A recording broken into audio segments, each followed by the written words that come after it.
Right, so hello viewers and welcome back to Victory at Sea. I'm your host BBQ, and continuing off with our preview for this game, we're taking a look at a convoy attack mission for this video, and we're also taking a look at some of the submarines presented in the Imperial Japanese Navy's arsenal here. So anyhow, this will be a US versus the Japanese mission, and our objectives here are to sink 5 of these Victory cargo ships before they reach the edge of the map here. Currently I have the game paused inside the tactical view here. So, yeah, the general idea for these convoy attack missions is, of course, one team trying to get these Victory ships and cargo ships in general, high-value targets out of the map by moving them to one side of the map there. And with that said, it's our job to interdict them and to get rid of them there. So I thought this would be a nice opportunity to show you guys some of the submarine action inside the game as well. And with that said, I've given us a nice pack here of some of these really heavy Helgata-class Japanese submarines here. So anyhow, with these cargo missions and in general all of the missions present within the game, there's this nice dynamic of setting the pace depending on which ships that you have. So for example, I mean, inside the last 2 videos we were checking out some of the carriers, some of the battleships, just in general some of the heavier stuff inside the game. And with those, I mean, you can, or rather you do have the option of effectively brute forcing your way into the enemy's group of boats there. Well, inside this battle we're going to play it a bit more slower, a bit more tactical, mostly due to the fact that the enemies here, the Imperial or the American Navy here, has quite a nice variety of some of these heavier cruiser ships. So for example, the 2 Portland-class cruisers, the Portland and the Indianapolis there, feature quite heavy cannons on the top, which will be able to lay down quite a lot of damage onto our submarines when they are unsubmersed. And they have a few of these Benson-class destroyers, the USS Mackenzie and Murphy over there, and those are incredibly well-equipped destroyers, which are meant to really corner down our submarines and to take them out like that. So we'll be seeing this nice dynamic here of how do we want to, say, perhaps attack that cargo ship group. And I mean, for this battle, we'll be mostly staying in with the zoomed out, or rather the tactical bird's eye view here for the majority of the mission. So anyhow, my plan here is to try to pick off this Victory cargo ship group when it's just inside the center of the map here. And what I want to do in trying to get my ships towards that location is that I want to separate all of these defending ships. Namely, I want to get rid of all of these destroyers that the Americans have patrolling the seas over here. The thing about these submarines is that they're fairly vulnerable when they're on the surface of the ocean here, though they are very, very slow when they're under the water. So there's this dynamic where we want to play it smartly, see how well we can do in separating some of these destroyers. And for example, over here, I see that this the I-48 over here doesn't exactly have much of a chance to escape. So what I'm going to do is that I'm going to try to fire off his torpedoes, and I'm going to see whether or not we can hopefully clip that ship and make a bit of a trade-off here. And from the looks of it, yeah, that is going to be the case here. So I'd say that with the naval combat, with the submarines in particular, it's this mixture of slow and fast action at the same time, in the sense that you have this slow-going, overarching action, while the individual ship v ship stuff is quite in-depth here. So historically, these destroyers were actually they were very light vessels to say that to put that into impression. With that said, submarines in reality had a very hard time actually hitting them with torpedoes, just because they weren't like some of the heavier ships, like cargo ships and such, which had very deep bottoms, which were of course easy pickings for the torpedoes. And with that said, what I do believe happens inside the game is that going up against some of the destroyers, you find this dynamic of if your torpedoes do indeed hit the destroyers, they'll do massive damage, as with other ships. But on some of the lighter, or rather some of the heavier vessels, such as the cruisers and the cargo ships and things like that, they'll be firstly fairly easy pickings due to their low speed and low maneuverability, amongst other things. And ooh, we're gonna get hit with a depth barrage charge here. Depth charge barrage is what I meant to say. And that is going to do quite a number on the I-32 there. But anyhow, we'll persevere and we'll see what we can do here about really getting through to the cargo ship blob there. They're going to fire off another set of those depth charges, and that is unfortunately going to smoke my my second Helgata-class submarine, but it did open up this nice breach right here where we can hopefully maneuver and get into the Victory cargo ships group right here.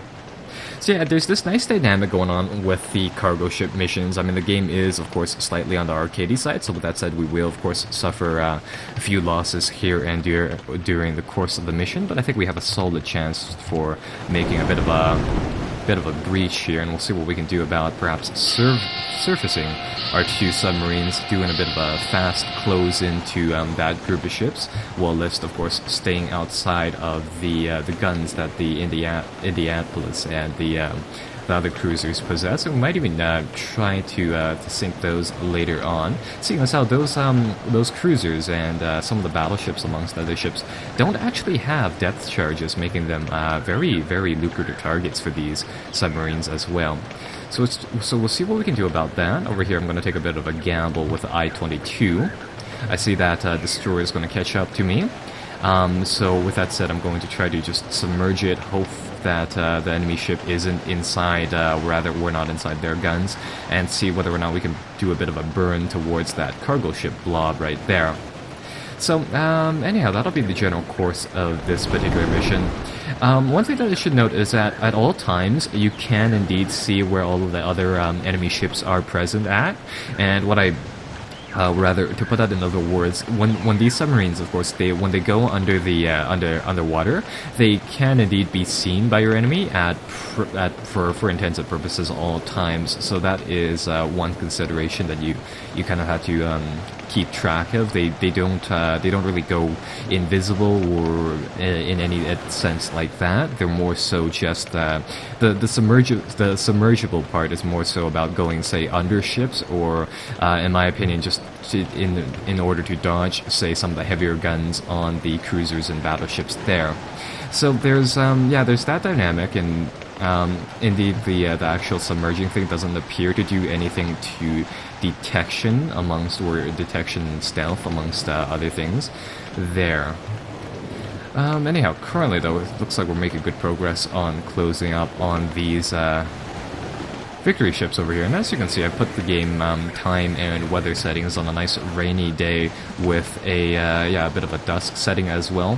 Again, I'm not really sure whether or not these actually have any effect onto the overall flow of the game as well, in the sense that, for example, the rain makes it harder to detect or perhaps hit ships. Likewise, perhaps the dusk thing masks the appearances of the ships, and just in general things like that.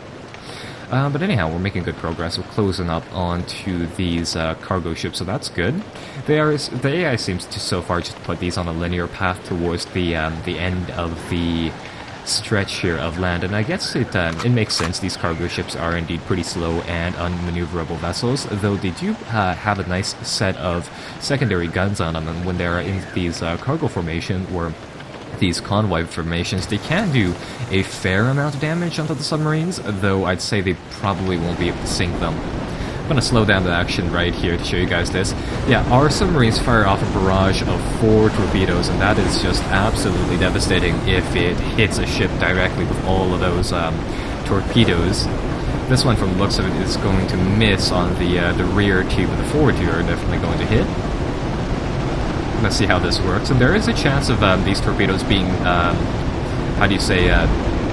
dud weapons as well. Right, so that's one of those convoy ships down.